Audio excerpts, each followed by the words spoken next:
Hello everyone, कैसे हैं आप सब। उम्मीद करते हैं कि आप सब अच्छे होंगे। आप सभी को फिर से एक नए क्लास में स्वागत है। आज के इस क्लास में हम लोग शुरू करने वाले हैं साइंस यानी कि विज्ञान। और विज्ञान जो होता है 10th क्लास के लिए वो 3 भागों में बांट दिया गया है। तो पहला जो होता है फिजिक्स, दूसरा होता है केमिस्ट्री, तीसरा होता है बायो। अब इनको हम बारी बारी से पढ़ेंगे। तो आज के इस क्लास में हम लोग फिजिक्स शुरू करने वाले हैं, जिसका पहला चैप्टर का नाम है लाइट यानी कि प्रकाश। तो चलिए आगे बढ़ते हैं और देखते हैं आज का क्लास।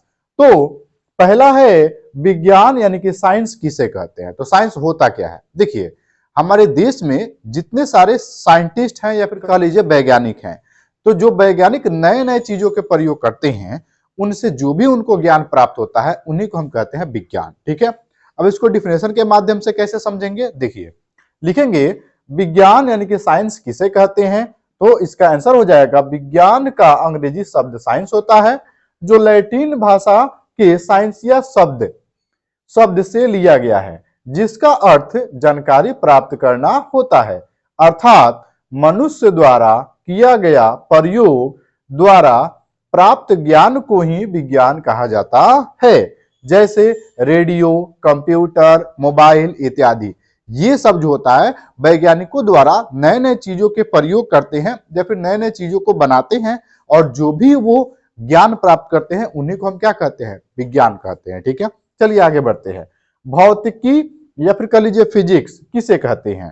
तो लिखेंगे डिफिनेशन में, भौतिकी या फिर भौतिक विज्ञान की वह शाखा जिसके माध्यम से प्रकृति में घटने वाली घटनाओं की जानकारी प्राप्त कर ज्ञान प्राप्त किया जाता है, तो उसे भौतिक विज्ञान कहा जाता है। ठीक है, अब आगे बढ़ते हैं और चैप्टर 1 में हम लोग देखते हैं लाइट के बारे में यानी कि प्रकाश के बारे में।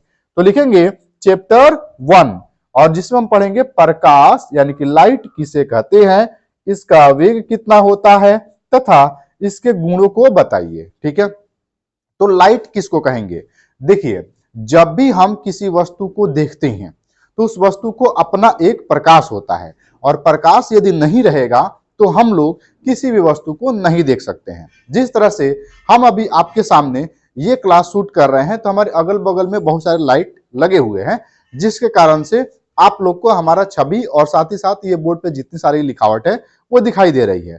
तो कैसे लिखेंगे इसको डिफिनेशन में, चलिए लिखते हैं। प्रकाश एक प्रकार का ऊर्जा है, क्या है, ऊर्जा है, जो सीधी रेखा में गमन करती है। यह विद्युत चुंबकीय तरंग होता है। इसका वेग 3 × 10⁸ मीटर पर सेकेंड होता है। तो लिखेंगे 3 × 10⁸ मीटर प्रति सेकेंड। ठीक है, होती है।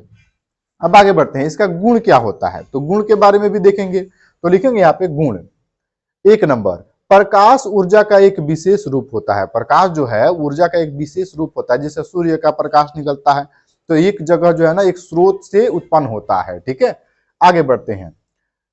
प्रकाश एक चुंबकीय विकिरण होता है, यानी कि प्रकाश जो है कभी कभी विकिरण की तरह कार्य करता है। ठीक है, आगे बढ़ते हैं। प्रकाश निर्वात में भी गमन करता है। गमन मतलब, निर्वात मतलब, ये देखेंगे। देखिए निर्वात कहने का मतलब क्या होता है, जहां पे आपको हवा की मात्रा नहीं होती है उसको हम निर्वात कहते हैं। यानी कि पृथ्वी के बाहर यदि आप जाते हैं तो वहां पे हवा नहीं होती है, लेकिन फिर भी वहां पे प्रकाश चलते रहता है, उसी को हम क्या कहते हैं, निर्वात कहते हैं। गमन मतलब चलना, जाना। ठीक है, आगे बढ़ते हैं। तो प्रकाश निर्वात में भी क्या करते हैं, गमन करता है या फिर चलते रहता है। आगे बढ़ते हैं। 4 नंबर, प्रकाश विद्युत चुंबकीय तरंग होता है, यानी कि कभी कभी प्रकाश जो होता है वो विद्युत के चुंबक के जैसा, तरंग के जैसा कार्य करता है। तो वही बात यहाँ पे लिखा गया है कि प्रकाश विद्युत चुंबकीय तरंग होता है। ठीक है, आगे बढ़ते हैं।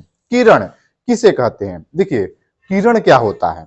ठीक है, तो लिखेंगे प्रकाश की चलने की पथ को, क्या हो जाएगा, प्रकाश की चलने की पथ को किरण कहते हैं। तो लिखेंगे डिफिनेशन, देखिए प्रकाश की चलने की पथ को किरण कहा जाता है।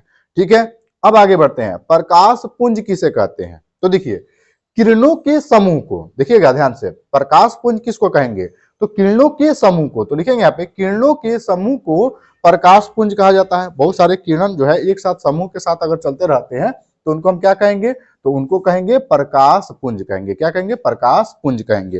देखिए यहाँ पे थोड़ा सा मिट गया है जी, तो इसको सही कर लेने दीजिए।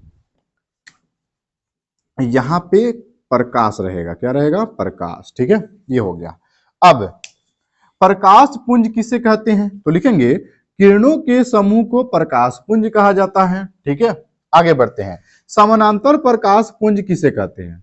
जो एक साथ और एक लाइन में चलता हो। तो लिखेंगे इसमें वैसा पुंज जिसमें सभी प्रकाश की किरणें आपस में समानांतर होती है तो उसे समानांतर प्रकाश पुंज कहा जाता है। जैसे कि आपको एग्जाम्पल के तौर पे दिखाया गया है कि बहुत सारे प्रकाश के जो स्रोत हैं वो समानांतर होकर के जा रहे हैं। ठीक है, आगे बढ़ते हैं।